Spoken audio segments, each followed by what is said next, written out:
German front kick to what combination. Nice elbows. Nick down on the knee. Looking to finish it right here and become the champion. Kick to the body. That front. Fighters exit the ring with blood dripping off their faces, broken bones, and severe eye injuries. Cage moving on. Big elbow. Huge shot. Oh my gosh. Oh, down he goes. There is no conceivable way in which MMA can be considered safe. Call a stop to this contest at 2 minutes of round number 3. In fact, some people even think that there are no rules at all inside the octagon. Those people couldn't be more wrong, as there are still moves too dangerous to use today. So here we are showcasing the most insane illegal moves that resulted in a fight stoppage. His knee was down. His knee was all the way down.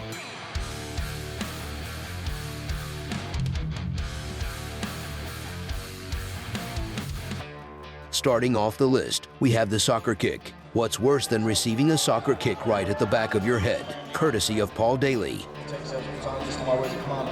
Keep the fight out of the road. Paul Daly tosses aside Porfirio Alves Jr.'s legs and punts him into a hammer fist at WFC 8 in 2009. This fight didn't last long because Paul literally threw hell knees into the side of his opponent Porfirio Alves, leaving him vulnerable.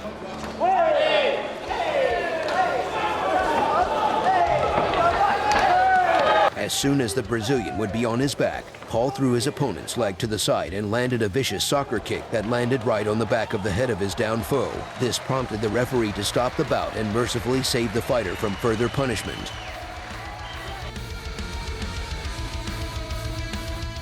One doesn't have to be a genius to deduce that eye pokes are extremely dangerous and can lead to severe damage. Despite this, they happen very often. Fighters have been seen biting with their fingers open, either accidentally or intentionally poking an opponent. Sports best. Another pull. Oh, it was a poke in the eye. One of the most notable examples of eye pokes is Jon Jones. Jones successfully defended his UFC light heavyweight title for the 7th time against dominant challenger Glover Teixeira inside the Baltimore arena. And I just appreciate all you guys' support. I'm going to give it my best, and I'm predicting a victory. Working behind the jab and kicks in the first round, Jones systematically outworked Teixeira. There's a shot. Stuffed. John. Oh, beautiful kick over the top. He repeatedly placed his left hand on Teixeira's forehead to obstruct his vision, which prompted Teixeira to complain during the second round of eye pokes. Watch the fingers in the eye, Sean. Don't let him take a point away. Referee Dan Muragliata warned Jones, but that didn't stop him from doing it later in the fight. Again with that spinning back kick. The oblique kick and then An elbow up the middle by Jones opened a deep cut above Teixeira's right eye in the third round, resulting in an extreme bloodbath. nasty shots inside by John. That front leg side kick to the thigh. Devastating technique. Slicing with that elbow. And Glover's... The reigning UFC champ defeated Teixeira in the last round. This is the part. This is the area where we thought Glover would do best. And still the undisputed. Jones freely admits that he pokes his opponents on purpose to get an advantage in the fight and has no problem breaking the rules to get the advantage. Jones is well known for breaking every rule and law in the United States, both inside and outside of the octagon. Hey, on board. Get a gun. Forever and forever. He ranks. One of the most talked about illegal moves in MMA is headbutting. Slamming your own head into an opponent's head could lead to severe head trauma and irreparable damage for the rest of one's life. Oh, you see the blood straight away. Headbutts were legal for a brief period of time in several MMA organizations, but the level of competition and technical skill for most practitioners was nowhere near where it is today.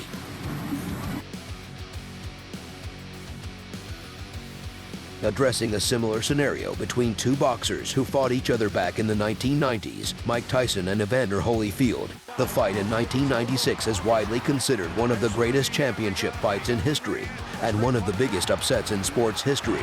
Tyson missing with that straight right. He's got to settle down into regular fighting. On top of Tyson's head. The fight started with Tyson landing a straight right hand on Holyfield's face. Tyson landed some jabs and punches, but Holyfield managed to contain him and keep him at bay. It might be something different. And he's also trying to... Tyson missing with that straight. Then the second shocker of the fight happened when Holyfield started some dirty fighting. He countered every chance he got. Again, something unusual. Oh, a straight left hand by Holyfield. It's been Tyson. Wasn't flush if it bears true. Well, Tyson connected with the left hook. As round 6 began, Tyson had the momentum going his way, but Mitch Harper and the referee called the fight to a halt as Tyson got a severe cut above the left eye from a clash of heads with Holyfield. He grimaced. Holyfield, champion, like the overachieving warrior that he is. Many people believe that it was done on purpose by Holyfield.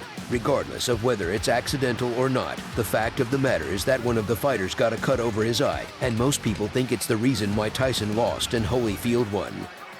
Holyfield continues to dig in. A left hook to the head. He's got Tyson in trouble. Tyson's ready.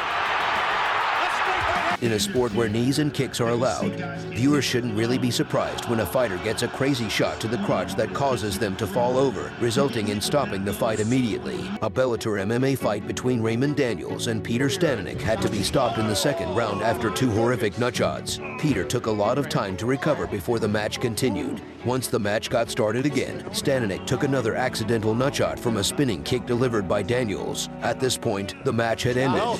You guys were fortune tellers. You guys were fortune tellers and saying, hey, what if this happens again? In addition to that, Jens Pulver also suffered one of the most brutal crotch shots ever seen in MMA during the fight with Zhao Yafei. His reaction was definitely terrifying as he got down on his knees and eventually started rolling back and forth on his butt, trying to make himself feel better.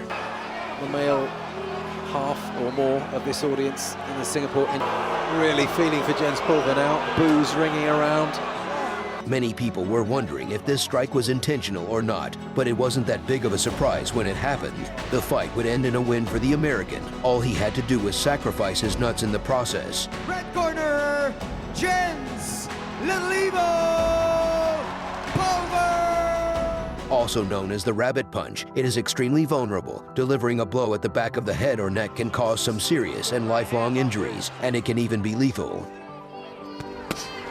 Big body shot there from Colon. It is a widespread technique in boxing because there's a lot of head movement there. He missed the big hook that he wanted to land.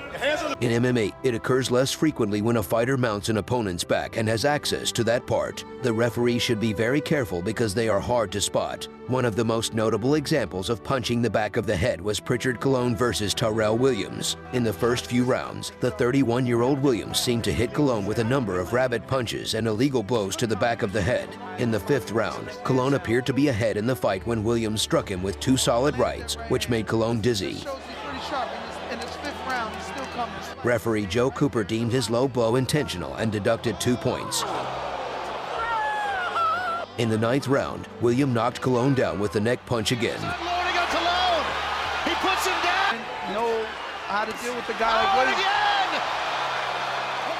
Colon is down. Final 10 seconds of the round. After the fight ended, Colon became unconscious and was rushed by ambulance to the hospital. Emergency surgery removed a large brain hemorrhage, relieving pressure on the skull, but the damage was irreversible. Colon was left in what doctors call a vegetative state, in which he is unaware and unresponsive for the rest of his life. Fish hooking is the act of inserting fingers inside an opponent's mouth or nostrils and pulling or tearing them out. It is an entirely unsportsmanlike move, and it's obvious why it isn't allowed. The good thing is that it happens extremely rarely inside the octagon. In UFC 281, Chandler was accused of fish hooking Poirier. Chandler appeared to be doing so while on top of Poirier, lifting the head in an attempt to lock in a rear naked choke, resulting in a bloodbath.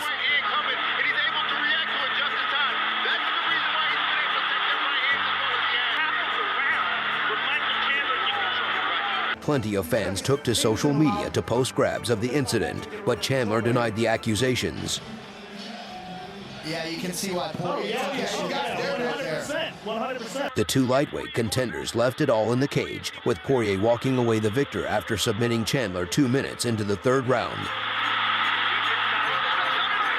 And the Diamond Poirier. While it is perfectly okay to kick or knee the opponent's head while standing, it is illegal to do it when the opponent is on the ground. Kicking or kneeing a grounded opponent almost always results in a point deduction or even disqualification. It is something that occurs very frequently during an MMA fight. Just pressing on the head here. That's illegal. Here we're going to look at the fight between Shogun Rua and Kanehara, in which Shogun pulled out the infamous kick on a downed opponent, causing the fight to end. The fact that Shogun Rua didn't break the opponent's face from the kick he launched during the fight is a straight-up miracle. Kanehara found himself on the wrong end of a left straight and fell to the canvas. Yep, and this is not good. Shogun proceeded to engage the ring veteran on the ground with stomps and kicks. Stomp kick. This guy means business. He would land a super brutal kick, which prompted the referee to intervene and spare the fighter from further harm. Another stomp. That's what they do. Another soccer kick. How about Straight down, or 12-6, elbows are not legal in mixed martial arts. When combined with a knee to the head of a downed opponent, these elbows can cause traumatic injuries to the opponent. In fact, Jon Jones' only professional loss occurred after he delivered a 12-6 elbow to a downed Matt Hamill from the ground in pound position, trying to end the fight at the finale of The Ultimate Fighter 10. The referee made the right call, even if Jones didn't do it on purpose. Jon had already done enough to be within seconds of earning the TKO victory. leg, takedown kind of guy, full mount, trouble. And yet, through his eagerness, he carelessly began firing off some illegal 12-6 elbows on the battered and bruised Hamill, which resulted in Hamill not being able to continue the fight. He's blocking them. Yep. He's doing a good job.